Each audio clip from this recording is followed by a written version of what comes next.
দুপুরে রান্না করবো পটল আলু আর সয়াবিনের তরকারি। কড়াইতে আমি তেল দিয়ে দিয়েছি, তেলটা গরমও হয়ে গিয়েছে। সয়াবিনগুলো ভেজে নেব।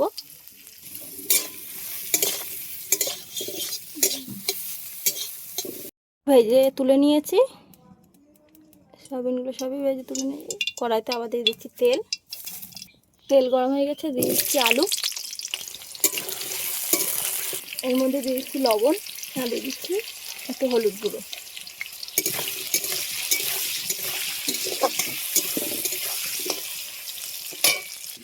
আলু ভাজা হয়ে গেছে, এবার আলু ভাজাগুলো তুলে নেব। আলুগুলো তুলে নিয়েছি, এবার এই তেলেই পটলগুলোও ভেজে নেব।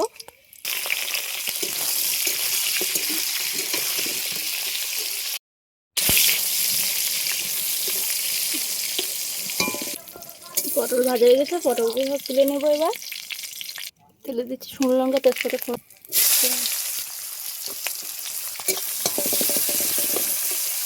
পেঁয়াজ ভাজা হয়ে গেছে, এবার দিয়ে দিচ্ছি একটু রসুন বাটা।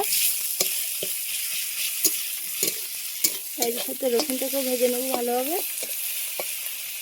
পেঁয়াজ রসুনটা ভাজা হয়ে গেছে, এবার দিয়ে দিচ্ছি আদা জিরে বাটা আর ধনিয়া বাটা। আমি একসাথে বেটে নিয়েছি। দিয়ে দিচ্ছি পরিমাণ মতন লবণ, লঙ্কা গুঁড়ো, হলুদ গুঁড়ো,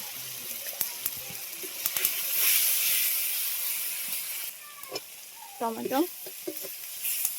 এবার দিয়ে দেবো এর মধ্যে একটু মিট মশলার গুঁড়ো। মশলার তো তেল ছেড়ে দিয়েছে, পটল আলু সয়াবিনটাকে দিয়ে দিচ্ছি।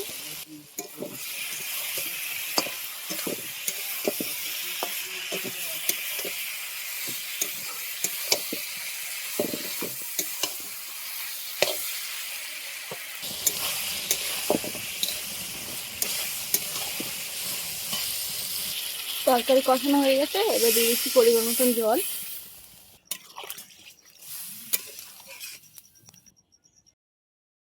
সয়াবিন তরকারি হয়ে গেছে, এবার দিয়ে দিচ্ছি একটু গুঁড়ো গরম মশলা।